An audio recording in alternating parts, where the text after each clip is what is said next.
It's a gorgeous South Florida morning here at the Palm Beach International. Perfect setting to test out the new Cooper Xeon RS3 G1 tires.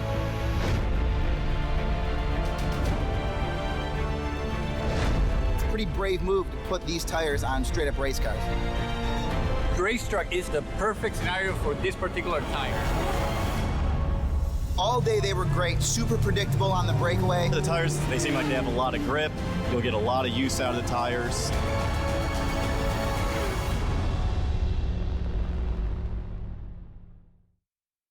For 15 seasons, the Castrol Toyota Racing Series has led the way in New Zealand motorsport. With 170 drivers and 276 races so far, the graduates have made their mark in international motor racing. This is the pathway for the world's young drivers. And this series hits the racetracks of New Zealand for 5 weeks every year on the quest to find the next world champion.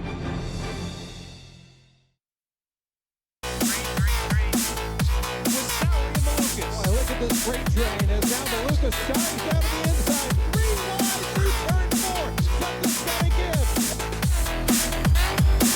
Road to Indy, beyond the grid. Hi, my name is Nikita Lastishkin. I'm from Russia, Moscow, and I live in Los Angeles.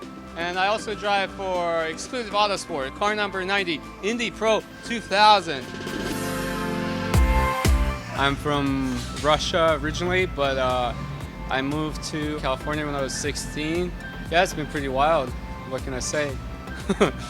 Living in Los Angeles for about 10 years now, I have a lot of history with the city, and I always thought it would be super awesome to just run through the entire city with all the streets closed out. You know, I've been planning to do this for a couple of years, and I ran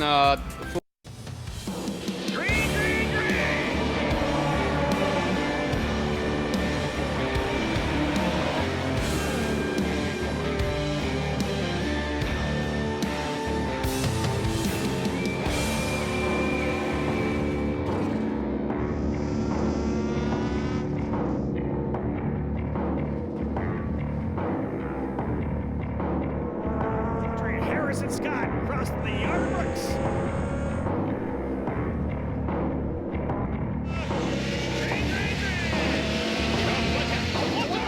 Huge wreck.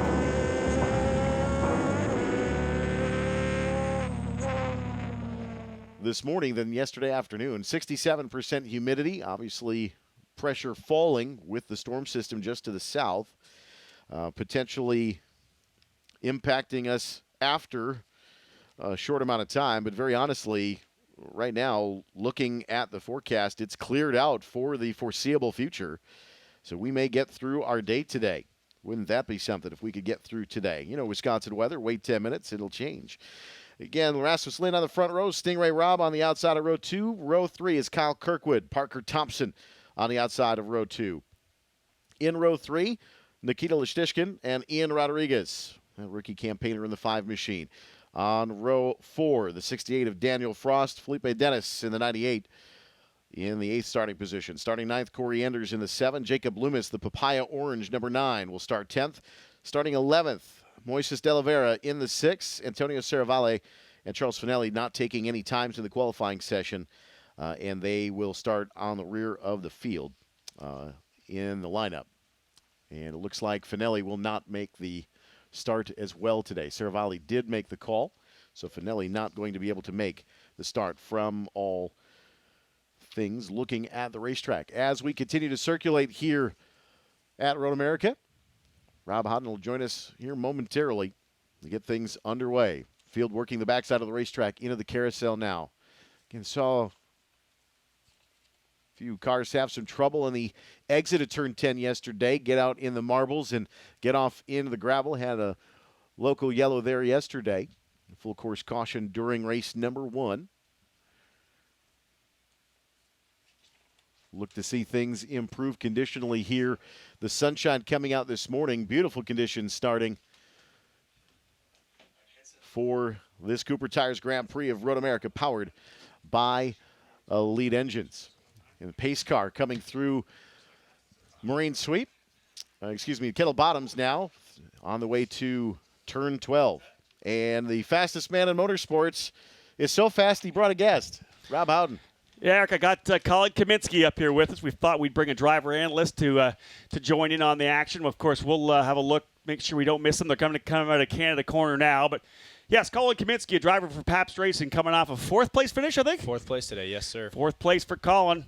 Qualified on pole for race number 1. We'll definitely come back to him and get him to give us some thoughts on the track itself, the grip levels, how they've kind of come up throughout the weekend, how the weather was potentially early with the cooler temperatures. But again, Colin Kaminsky from Pabst Racing from Chicago joining us here as our analyst for this particular event, the last of the 3 Road to Indy presented by Cooper Tires races here today. Before we go, NTT IndyCar Series Racing. Drivers lining up to get things going. It's an all Juncos front row. Rasmuth Lint and Stingray Robb first and second. Kyle Kirkwood alongside Parker Thompson. On row number 2, this is going to be interesting. We're still thinking championship. Lint has the lead coming in here to this particular round. Drivers looking very good, climbing the hill. They'll crest and look for that flight to come out. Dave Knapp throwing that green for us. And indeed, folks, we're underway. Green, green, green, racing. Down to turn number 1. It's a long haul here from the green flag down to turn number 1. They'll fan 3, 4 wide. Someone ducking into the pit road there. Can they get through cleanly? Good look so far. The D-Force drivers lining up further back. The Juncos Racing drivers tucking in. Aggressive attack coming down into turn number 3. Stingray Robb losing a lot of positions, I believe, back to 4th now. You know, that's the thing about this start. When you come down and you punch off, it's such a long run down to turn number 1. You can actually get a chance to use the draft. And as I had said when I was down on pit lane, there's a really stiff breeze in their face. That's going to really help the draft. Tuck in. They'll come down to turn number 5 for the first time. Very tough corner, that downhill braking. And indeed, Kyle Kirkwood, the driver, was gone into second. Kirkwood goes to P2. We'll give you a full field rundown, of course, first time they get back around, but again, up underneath the Corvette Bridge. Through turn 6, start back down the hill through turn number 7. Rasmuth Lint, who has a pretty solid lead coming in, 31 points the lead over Parker Thompson at the start of the race. Lint locks up the right front of it coming into the braking zone at turn number 8. Everyone pushing hard here, Eric, early on. Yeah, absolutely. This is the time where you have to push, and I'm certain Colin will probably agree to that. Yeah. You got to try to get as many positions as you can while the field is still kind of tucked together tight. Yeah, tell us about the run down to turn number 1. It can get pretty hectic here, as you saw. You see guys ducking into the pit road there over the dotted line, and tires are cold. Some guys get them up to temp better than the others, and it depends. Yeah, if you can make up some ground on guys that have cold tires, then try to take advantage as full as you can. How far into the braking zone do you have to make that decision of I'm going to go for a move or I'm going to back out? It really depends, obviously, on where you start and everything else. So yesterday I was on pole, so you're looking at braking a little bit deeper with clear air and everything else. And today being in a little bit of draft, you have to back it up a bit, and you just kind of gauge it. See how far you are to the next car. Maybe you can slide in a nice spot, nothing drastic. Keep it safe and try to keep your nose clean. Drivers working their way to turn 14 for that first lap. Some pretty aggressive racing further back. Philippe Dennis going at it with Jacob Loomis. Both the D-Force cars in there as well. Corey Enders and Moises De La Vera. Lint with the lead. Kyle Kirkwood second. Parker Thompson up to third. As Eric had mentioned, the number 2 of Stingray Robb, who started off pole, sliding back into the 4th spot. Daniel Frost gets a spot. He goes to P5 in the exclusive Autosport number 68. Ian Rodriguez into the 6th position. De La Vera 7th. Lostishkin drops back a bit as well in the number 9. He started in 4th. He drops back, or 5th rather. He drops back to 8th. But again, a long race, as I said, 15 laps or I believe 40 minutes. That's a little tighter time window, but still the same amount of laps that we ran. As you guys can see, wherever you are around the racetrack enjoying this morning, it's rapid-fire Road to Indy for you. Started off with USF2000. Just moved over into Indy Lights. Renus VK with the win and capping it off here with Indy Pro 2000, the second rung of this Road to Indy. Now, you mentioned the wind earlier, Rob. Coming out of the south-southwest, front straightaway, it's going to help you in the draft a little bit. Colin, in this morning's session, your race number 2 of the weekend, did you feel that wind being as strong? Did you feel it kind of light in the rear end coming into 500 braking? Not too much, maybe a little bit. We're always trying to push the 200 board, especially when tires are fresh and everything else. But I'd say late in the race, you feel it more in the tires than you do in the wind. Yesterday, I believe, was even a little bit more of a tailwind into 5. And that one you could feel a little bit harder, I think. Biggest battle, again, still back there for 9th, 10th, and 11th. Philippe Dennis in the number 98, Jacob Loomis in the 9, and Corey Enders right there with him as well. In fact, the final 5 drivers, all battling hard here. Let's see if Kyle Kirkwood can step things up. We're going to start looking at lap times because last time by, he was actually about 4/10 slower than Rasmus Lint. Coming up through Billy Mitchell Bend, I'll tell you, Loomis is doing everything he can to get by Philippe Dennis, and I think he got him. Indeed, he's by. Now Saravalli's going to try it there as well. So pretty good racing coming up the hill. Saravalli gets by too, yeah. Saravalli by Philippe Dennis. They'll go side by side coming up the hill, but look at this further back. They're 3 wide. Here we go. Make it 3 wide up the front straightaway. I like it. Dennis, Enders, and Saravalli. 3 wide. But Kirkwood just went fast lap, and that's the key. Kyle Kirkwood quicker by about 1/10, half a second gap between first and second early in the run. And let's ask Colin this. Early in this run like this, the Cooper tires you guys have for USF2000, can you push 100% early, or are you is there a part of the race where you settle in and kind of just, try to maybe cool the tires a bit, not get too aggressive? Yeah, it really depends on, where you're at and everything. Yesterday, obviously, when I started on pole, you're going to try and set some quick ones real nice and early, being stickers, because it really depends on the temperature. So yesterday, it's hot. We wanted to go stickers because that's when the grip's going to be there. But then, this morning, it's going to be cooler out, so the tire's going to last a little bit longer. So that's going to play in your favor. Maybe you can back it down just a hair because the tire's really going to be there at the end. Yeah, it all depends on what kind of strategy you're looking for. But usually you try to take care of them as best you can while also being quick, right? That's it. Be fast, be able to make a pass, but still take care of your tires. But also, yeah, be able to drive away. We're not asking much out of you. Yeah. Right? Aggressively conservative. Yes, exactly. There you go. Sum it up. I'm going to bank that one, aggressively conservative. I like it. The biggest battle, I think, right now is between Parker Thompson and Stingray Robb. Stingray right behind Parker, putting a ton of pressure on. See some dust flying up on the exit of the carousel, turn number 10, as they come to turn 11, the kink. Not sure if that affected anybody's track position. That battle further back, I'm absolutely loving it. Actually, it is a pretty good run here for Jacob Loomis. He's moving forward. Loomis is, I think, trying to work on De La Vera now, and at the same time, I think Daniel Frost is up to kind of challenge Stingray Robb. So we got some good racing from 3rd, 4th, and 5th on back. Indeed, there's your leaders pulling away, 1st and 2nd. That's Lint and Kirkwood. There's Thompson, Robb, Frost, and Rodriguez. A little further back to Lastishkin. Rasmus Lint doing himself some good favors, turning fast lap, 2:02.20, but only 600s quicker than Kirkwood. Kyle's a veteran. Of course, last year's USF2000 champion. He's got the Mazda Soul Red colors on the car. That's the colors you run with the scholarship that came from Mazda. Of course, Mazda no longer a partner with the program, but we wish them the best of luck in all their adventures. But the scholarships will continue thanks to IndyCar and Anderson Promotions. All these drivers racing this year on the road to Indy looking for that scholarship. The champion getting the scholarship money to move on to the next level. Of course, the driver who wins in Indy Lights will get a 3-race program in the NTT IndyCar Series, including the Indianapolis 500. So Stingray Robb had some pressure there from Daniel Frost for a time, but he has been able to pull back away and now puts himself again under the rear wing of Parker Thompson, the Able Motorsports driver, the number 8. Can we talk a bit, Colin, about aero wash and some of the things, I know that I think it's a little even more with these cars. They changed the cars around for the new USF17, a little less dependent on the aero, but there's still enough aero.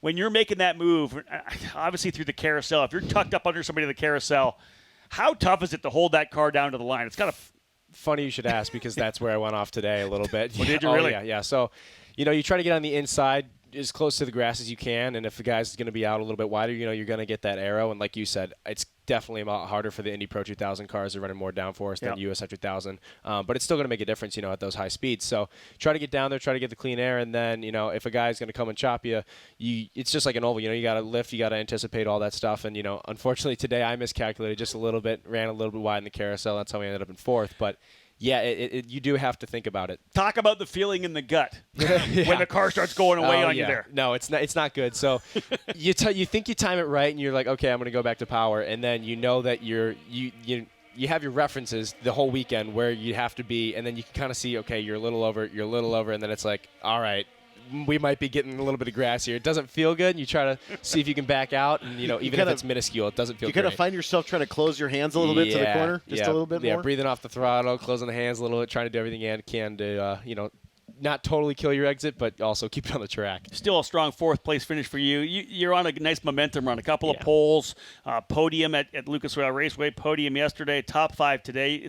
Is the momentum coming for you? I think so. I think, once we went to Lucas Oil, place last year where, I was running like 12th or something, just kind of getting my feet wet in the ovals. Somewhere to have that experience and then go to Lucas Oil, not really expect too much, and then put it on pole, end up with my first podium there in 3rd. And then, come in here, my favorite track, one of the ones that I'm better at, and, get another pole, a 2nd, and then unfortunately today 4th, but another top 5, like you said. I think the momentum is rolling, and I think we're finding a lot of stuff in data and finding a lot of stuff in me personally to really make a push at getting, that first win and actually making a run for hopefully, we could chase down Eves in the championship or something. How critical is the data stream that you're getting? Oh, it's huge. It's huge. I ran first couple races in 2017, just by myself with John Comiskey. Yep. I was a little bit there with Chris Wright, but once he went away, I was by myself, so had nobody to compare to. And, last year with D-Force 4-car team, Pepe was on pole in St. Pete. That was an immediate gap to see, okay, this is how much you can learn from having someone to compare to.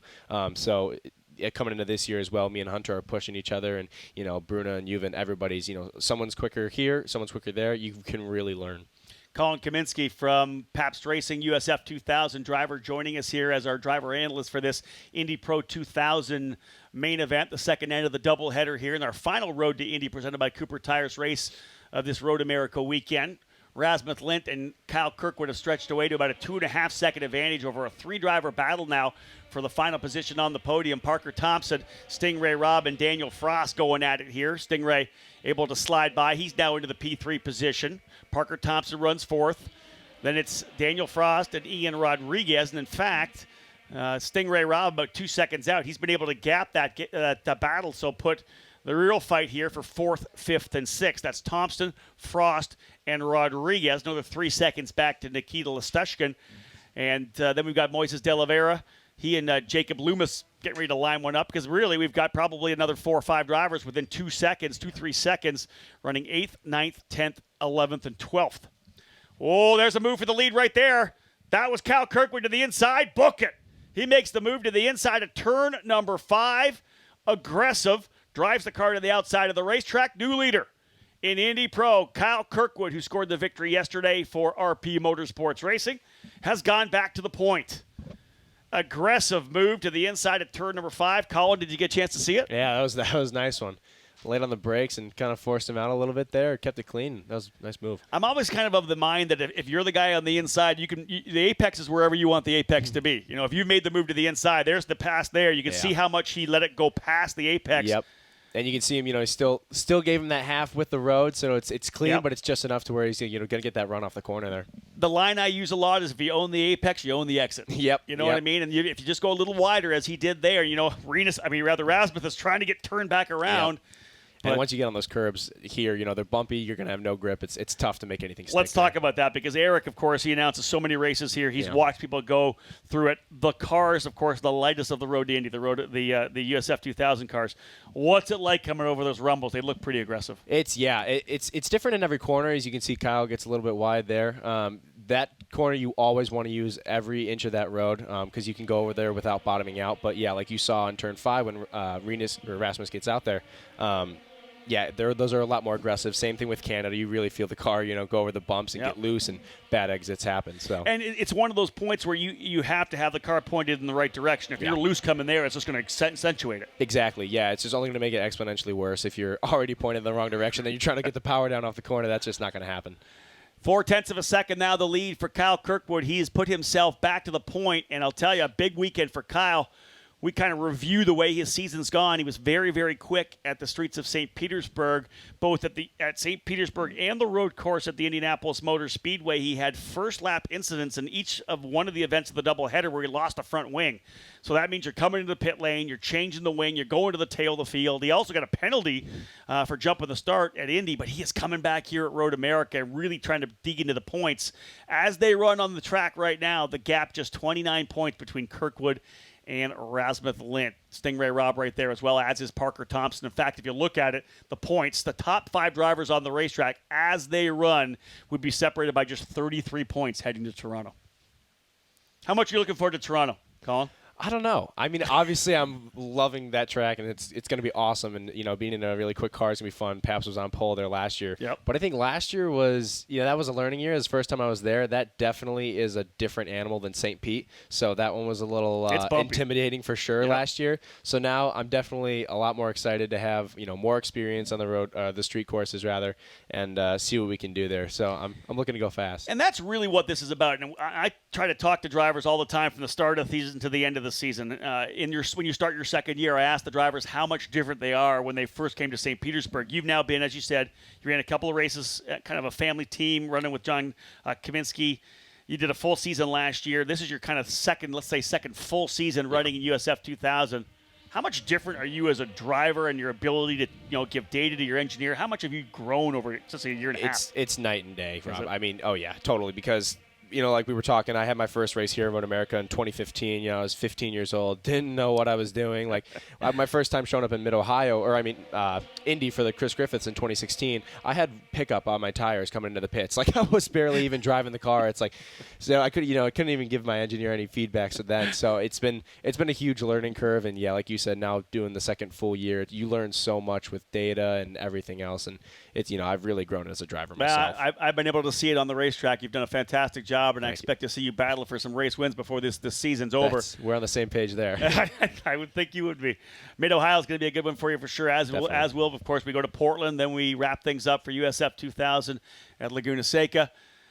I'll tell you, Kirkwood not pulling away. It was kind of the same deal, Eric, as we saw with Rasmuth. Really that kind of 0.4 to 0.6 of a second. Both drivers turning 2:02.4s, 2:02.5s. The gap between first and second now just a half a second. Yeah, half a second gap. Colin, obviously, when you're kind of in the middle stages of the race, you're halfway right now, 7 laps in, 8 to go. You're minding your tires a little bit in this scenario. What kind of things as a driver are you doing to save your tires?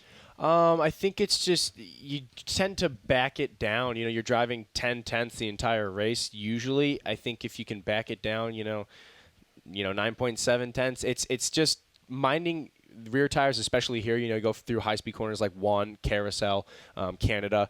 It's just compromising a little bit of your exit, making sure you're getting no wheel spin off the corner, stuff like that. Making sure the front is doing what the front can do. Don't push it a little bit past to where you're sliding. Trying to just take care of the rubber that's on these great Cooper tires. You tend to back the corner up a little bit. A little bit, yeah. It's like I said, it's those 3/10 that you back it off. Working our way through to the midway point of this race, 8 laps down, 7 to go. Good run so far up front for Kirkwood. Now stretches that to 0.7 of a second. He turns the fastest lap, goes purple with a 2:01.858. About 0.2 quicker than Rasmuth Lint. This battle further back is not done. The best fight right now is actually for 8th, 9th, 10th, 11th, and 12th. They are seriously separated by about 2 seconds. Not even 2 seconds between De La Vera and Serravalle. And this is just great training for them. I don't care where you are on the racetrack. When you're battling as hard as they are, as they come now down through 2, down to turn number 3 with De La Vera leading Loomis. These guys are just going at it. Great experience for them. That's, of course, going to pay off later in this season. Just looking over here at Colin, he's smiling watching this battle right yeah. now. There's nothing better than, drafting up behind somebody in Road America. You see these 5-car battles. This is, we're talking 8th spot. It happens all over the racetrack. And you'd see, they're bunched up coming down into 5, going up the hill to 6. It's nuts. Loomis throws a little bit of a block there going up into 6. No doubt. Could have moved a bit to the left. But the funny thing is about this track, that when you come through 3 and you've got that run, you can feel you've already got that run. Maybe you're better through that guy, and you're just waiting for – because 5's such an interesting corner visually because the track almost moves a bit to the right as you come through there, right? And yes, it does. You see a lot of Pruitt fades there. You're holding on the grass. You're holding onto the grass because you want to shoot down the inside. You're wide-eyed. And that's always exciting, of course. And I feel this track is like that. You really know when you get a run. You know when you're better than somebody. Like you said, you had that trouble in the carousel. The guy behind you is going to be able to see it and know it. And that's going to, of course, pay off at the end of the straightaway. You, of course, were able to hold the spot, I think. But yeah, same thing in turn 3 where it's like you can see guys, because it comes down a hill a little bit and then compresses at the apex, so you can see guys get a little squirrely out of there. So if you hit it, you hit it. And you're going to have them, by Sargento Bridge and get a good run, like you said, into turn 5. That's not really a thought I had in my mind. The fact you actually have the visual being higher than them coming in, you can actually look down, you get a better view of instead of just being behind Exactly. them. Almost the same thing with the carousel. You're just a little bit, it goes downhill, so you're a little bit higher, so you can see exactly what the rear tires are doing, and you can know if you're going to get a good run there. Parker Thompson just reset fast lap of the race at 2:01.7. We'll see if he's able to close back up, and indeed, he's got there within a half a second of Stingray Robb. They're over 4 seconds. Let's say not over 4, but 3.8 seconds behind that lead duo of Kirkwood and Lint, but we may still see a battle here for the final position on the podium. Don't count out Daniel Frost either, the number 68 machine. And just looking at the points as they run, Lint would still have a really good point lead, but we're talking 4 drivers behind them within, 8 points? No, a little more, 9, 11 or 12 points. That's crazy. You go from, 144 for Parker Thompson or Stingray Robb as they run to 148 for Kirkwood, and then up to 152 for Thompson. So many drivers right there, but from second back to fifth. Wow. Again, that battle, that's further back. That's that fight for 8th position. Loomis is going to have, I believe, Enders working around the outside of him, coming up through turn number 6, the blind right-hander. Got to trust in your apex there. And indeed, I think he's got by. Yep, indeed. Corey Enders able to slip by, a good move around the outside of Jacob Loomis in that Papaya Orange PM18. Now, all right, we got Colin Kaminsky here from Pabst Racing. Let's talk about turn number 6. You get that run through 5, you're up the hill. It's a blind apex. The apex is around the corner. Yep. You just got to trust it. Yeah, and we had an incident last year in USF2000 where guys sometimes are going for a pass and they miss their braking point because you're not actually looking at a board there in the braking point. You're looking at the Corvette bridge or the bump to see where you're supposed to be, and then sometimes guys miss the point and maybe get into one another. But it can be tough to pass there, so you don't usually see that. Looks like Rasmuth Lint catching up a little bit here to Kirkwood, closing that gap down. Let's get a gap here again. 0.7 of a second last time by Hay. Rasmuth knocks it down to 0.4, goes fast lap of the race. These guys are flying around here. Parker, what's happened to Stingray Robb? Parker Thompson came across in 3rd. Where's Stingray? Frost is also dropping through. I believe that there may have been an issue coming through 12. I noticed Stingray Robb had dropped back to about 6th. He's on pit lane now, and right now Frost is showing in turn 14 with a local yellow, perhaps. Yeah, let's have a look at Stingray Robb. If indeed on pit lane, we'll see if we can't get a visual on potential damage. Those were the drivers running. I can't see any damage from here, whether or not there's a front wing on the car. And again, as you said, an issue for Daniel Frost as well. Been a tough weekend for Daniel Frost as he's going to fall to the tail of the field. Both he and Stingray Robb. Frost is actually, at this point, not looking like he's coming back around. Based on what we're seeing on our screen, he could be potentially have pulled off the racetrack over at the exit of 13, so not bringing it back around. Kirkwood, Lint, and now put Parker Thompson back to 3rd, and he's going to cut that lead in the championship down to just 34 points, moving up into 3rd. Still a lot of racing to go in Indy Pro 2000. They've got Toronto. They've got Mid-Ohio. They actually go to Gateway as well for their second oval event before heading to the Pacific Northwest, important international raceway. And we'll cap off the entire season along with the IndyCar crew at WeatherTech Laguna Seca in Monterey. That's the end of September. You talk about a lot of great racetracks, a lot of historic racetracks. Of course, Road America being one of the premier facilities in the world. But what about those festival curves at Portland? Another just great racetrack. It's great to have that back on the schedule. Well, and that was one of the pretty exciting, and Colin will tell about pretty exciting parts about our races in USF2000 in all the categories, coming down into festivals there and guys jumping curbs and definitely. Interesting. Those races got pretty hectic. Well, it was the end of the season. I think people said, I'm just going to go for it. Yeah, I think that happened a lot, especially at the front. I don't even know how many guys blew turn 1 in that second race and, took the escape road through the boards and everything. Yeah, guys were trying to make stuff happen, but those were pretty crazy races. We're pretty lucky to go to a great racetrack like that. Have you been to Laguna Seca before? I have not. That is the one time now that I'm finally going to get a new track to go to at Laguna. I'm very much looking forward to it. You do it a lot on iRacing and stuff, but just like, Barbara on iRacing, the commitment levels, I'd say a little bit different in the car, so I'm pretty excited excited for that one. Kyle Kirkwood and Rasmuth Lint continue to run within a half a second of each other as we've got about 4 laps remaining in this one. We're coming down to the end of our last Road to Indy event for this year's trip to Road America. Parker Thompson all alone now in the 3rd spot. We didn't get a chance to see what happened between Stingray Robb and Daniel Frost. Again, drivers working their way through here. Good run again for Ian Rodriguez. He's P4 for RP Motorsports Racing. His 2nd weekend here on the Road to Indy. Driver from Guatemala. Nikita Lestishkin. Lestishkin now up to 5th. He'll take full advantage of the 2 DNFs. So Lestishkin now up into the 5th spot. Enders in 6th. 7th is De La Vera. So that battle we saw that was 8th, 9th, 10th, 11th, and 12th is now 6th, 7th, 8th, 9th, 10th. So, again, Enders able to get by his teammate De La Vera. So put Corey Enders up into 6th. Jacob Loomis still right there. In fact, right on the gearbox as they came up and passed the line. Well, De La Vera is all the way to the back of that pack now. So Enders, Loomis, and Dennis all getting around. Watching the different screen. 66 degrees trackside right now. The track temperature 84. Humidity up to 66%. So the aero definitely working here with the heavier air. An impressive run, of course, for Kyle Kirkwood. Let's see if he's able to finish it off. Kirkwood just trying to hold off a determined Rasmuth Lint. Lint, though, with that mindset of the fact that he does have that big point gap. What are your thoughts on that, Colin? If you were in Rasmuth Lint position, you got a pretty huge gap right now where Parker Thompson 2nd in points. It's 30-34. I know you guys want to win races, but you kind of just pedal it around here and make sure you take care of the car and finish 2nd? It definitely depends on where you're at in the championship. And, if you're leading, you're going to have a different mindset. As you can see him close up there. Yeah. Even obviously, like you said, guys want to win races. But, for me, you need to play the long game at a certain point. He's already got a couple wins on the season. A 2nd place isn't going to kill him. And, sometimes you just make sure you don't do anything stupid, It's that thought of coming down, I think, to like what happened with Jack Harvey and Gabby Chavez a couple years in Indy Lights, where you tie in points and they tied in race wins. They broke the tie to win the scholarship to go to IndyCar by 2nd place finishes. You never want to give up any points. Definitely not. But you also don't want to throw something away pushing hard. They're both running 201.7s, and you can see how close he is now. And all it takes is to get that close, get that aero wash we talked about. You make the mistake. Yep. I know. It's tough. There's Moises De La Vera on pit lane as well. All right. Indeed, the issue for De La Vera that dropped him to the tail of that group we talked about, as Eric brought up, he's actually on pit lane. Moises De La Vera for D-Force Racing will park it as well.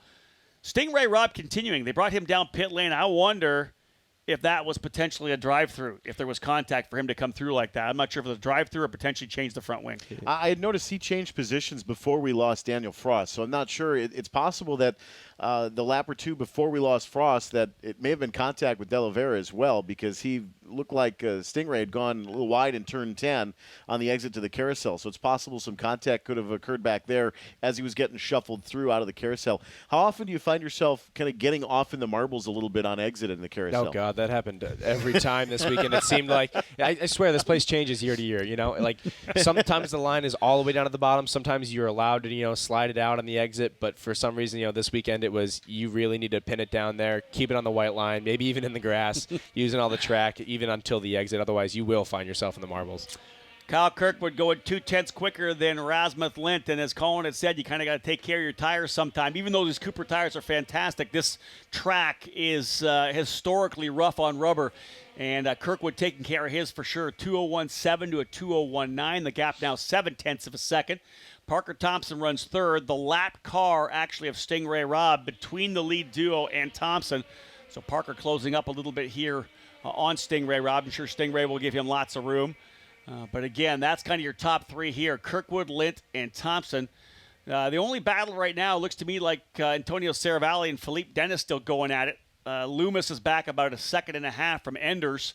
So really not a lot of racing on track now to cap off the final couple of circuits. We saw earlier, about maybe 5 or 6 laps ago, that you had 3 distinct groups. You had the lead 2, and then you had a gaggle of about 3rd back to about 6th or 7th, and then the rest of the field, kind of all 3 separate groups. Now, with losing Stingray and Daniel Frost, we've kind of seen that middle group just kind of deteriorate a little bit, just gapping here now with Parker Thompson following the lap car of Stingray Rob now. Tough one for both Stingray Rob and Daniel Frost. As we look at the points, Rob will now be about 56 points back. Frost 51 points back of Rasmuth Lint if the race were to finish as it is right now. 2 laps still remaining. They'll see the white flag this next time by. And again, we're capping off our last race of this year's Road to Indy visit to Road America. From here, all of the drivers will head to the streets of Toronto. That's in about 3 weeks' time. And then again, we'll wrap up the month of July at the Mid-Ohio Sports Car Course. Colin, last couple of questions here. Of course, your final laps. I always find it interesting. It's the fitness you guys do. It's all about being good in the final couple laps. I think when you're starting to get tired, you still have that mental focus. Yeah, definitely. You can see a lot of drivers, some that, you can watch these times up here on the board and see, who's fallen off and who's kept the same pace as, like you said, Kirkwood last time by was 2:01.7. That's phenomenal around here to be this late in the race. Talk about tires, maybe he was saving a little bit. But, yeah, physically, I know these cars, from what I've talked to about drivers moving up, that these Indy Pro 2000s are a handful to drive for sure. So I can't imagine what it's like around the carousel, cornering those kind of speeds. So, yeah, you really do have to be physically fit to wheel these things in an entire, 40-minute race.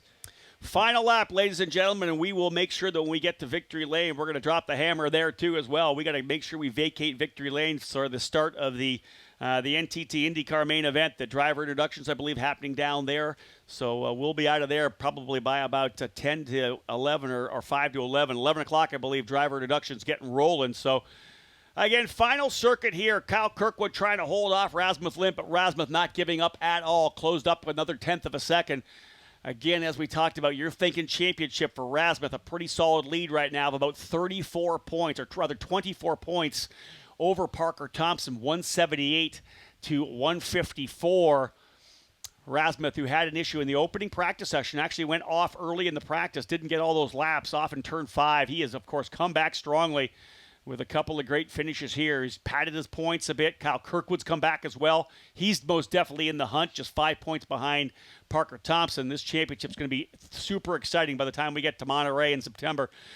Out of the kettle bottoms, ladies and gentlemen, here they come through 13 and 14. You got to get through 14 and can't make a mistake there. Kyle Kirkwood trying to bring the RP Motorsports entry through clean and green. He does so, climbing the hill. Back-to-back jacks at Road America for the driver out of Florida. Kyle Kirkwood winning today here in Elkhart Lake. Kyle Kirkwood with the win by a half a second. Rasmuth Lint finishes second. Parker Thompson across the line. He'll take third. Another podium for Parker. 2 P3s will put him second in points. Good recovery from the issues at Lucas Oil Raceway. Coming home in the 5th spot, Nikita Lestishkin, Jacob Loomis, and Philippe Dennis battling it out. Who's going to come over 6th, 7th, and 8th? Remember, this has been take this final position. I think it's going to be, it's Loomis. Good run for Jacob Loomis, finishing in 6th. Philippe Dennis in 7th, and Antonio Serravalle in 3rd. Fantastic run for Kyle Kirkwood. Big win for him. 2 wins, actually, getting himself back in the championship hunt. Rasmuth Lint 2nd and Parker Thompson 3rd. Colin Kaminsky, thank you so much. Appreciate it. Yeah, thanks for having me, Rob. Appreciate it, Eric. Thank you. Great job, Colin. Love the insight. That was great. Yeah, great insight. And before the race, we were talking, just watching Eve's pull into Victory Lane, about how the Road to Indy really kind of helps coach these young drivers, media availability, all of that. And this is just another one of those great learning steps. Colin, great job. Good luck the rest of the season. Thank you. Appreciate it, guys. You guys keep talking. I can go to Victory Lane. Thank you. All right. Rob Howden, Colin Kaminsky in with us here at the PA. We're waiting for Rob to head on back down to the victory podium, and we'll get a chance to celebrate with Kyle Kirkwood, Rasmus Lint, and Parker Thompson. Thompson pairing up with his new engineer, Tom Knapp, and finally getting a good run this weekend here at Road America, both in qualifying as well as in some of the races here this weekend here at the Cooper Tire Grand Prix of Road America, powered by Elite Engines for Indy Pro 2000. That is the conclusion of the Road to Indy, part of our weekend here at the Rev Group Grand Prix, presented by AMR at America's National Park of Speed. If you're just joining us on this Sunday morning, welcome to Road America. We are America's National Park of Speed, and we're trying to bring you Chamber of Commerce weather Right now, 66 degrees, 86 degrees on the asphalt, 66% humidity. Air's a little thick out there. It's a little humid. But right now, it is perfect racing weather. And we've got a great race on tap for you coming up in just over an hour and 15 minutes or so. 11:50 is the scheduled green flag for the Rev Group Grand Prix of Road America, presented by American Medical Response. So great to have the folks from AMR here. They are an official safety partner with Road America's safety team as well as IndyCar safety team and the Rev Group. Brand new partner for Road America. Absolutely great to have everyone here with the Rev Group. The 5 and 6 compound, all of their fire trucks, ambulances, recreational vehicles. The Survive Alive House, fantastic to look at down in the compound at turn 5 and 6 as well. And first responders, just a reminder for you that as an extra special welcome to all first responders on site this weekend, the inaugural Rev Group Grand Prix. As a tribute to all those who help keep their local community safe, first responders, head over to the Rev Group display area between turns 5 and 6 for a free commemorative gift as well. We'll take a break and get to victory podiums in just a few moments from America's National Park of Speed, Road America.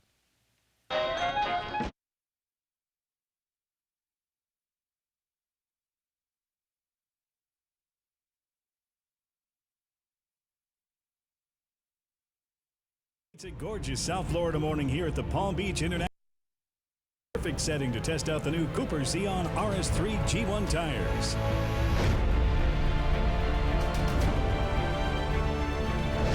It's a pretty brave move to put these tires on straight-up race cars. The racetrack is the perfect scenario for this particular tire. All day they were great, super predictable on the breakaway. The tires, they seem like they have a lot of grip.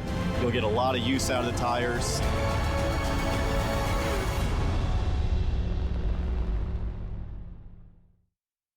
For 15 seasons, the Castrol Toyota Racing Series has led the way in New Zealand motorsport. With 170 drivers and 276 races so far, the graduates have made their mark in international motor racing.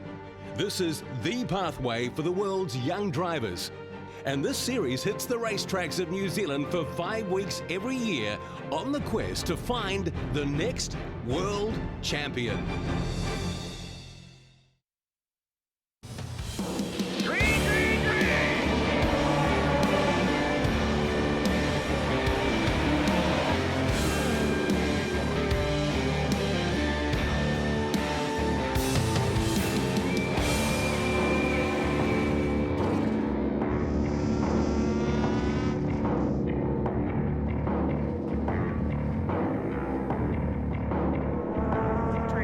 Scott across the yard bricks.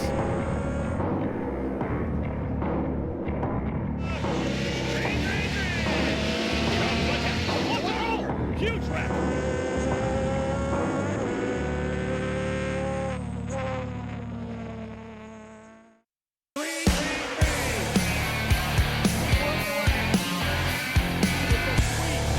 Road to Indy, story of the moment.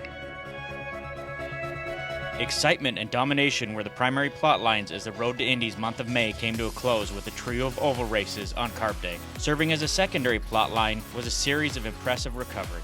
Once again, Indy Lights drivers put on an outstanding show in the Freedom 100 in front of a massive Carb Day crowd. Oliver Askew recovered after being DQ'd from qualifying to gain 7 spots and time his 21st pass of the day perfectly, crossing the yard of bricks by a razor-thin 67 thousandths of a second ahead of teammate Ryan Norman. Askew wasn't the only driver to recover from a post-qualifying penalty. Toby Sowery and Jared Andretti both finished 5 spots higher than they started, while Renus VK and Lucas Cole moved up 4 and 3 spots respectively. Robert McGinnis might have lost spots in the race, but his save of a sideways moment late in the going was a recovery in its own right. First of 2 dominating performances by drivers making their first career oval starts was turned in by Exclusive Autosport's Daniel Frost. He lapped all the way up to 5th spot to capture an easy victory in the Freedom 90 at Lucas Oil Raceway. Cameron Shields, who is mentored by 2018 Indianapolis 500 champion Will Power, dominated the Freedom 75, winning his first USF2000 race and erasing a difficult start to his rookie season with Newman Walks Racing. USF2000 points leader Braden Eves started the only oval race of the season on the outside of the 6th row, but turned in a great drive to salvage a top 5 finish, moving up 7 spots.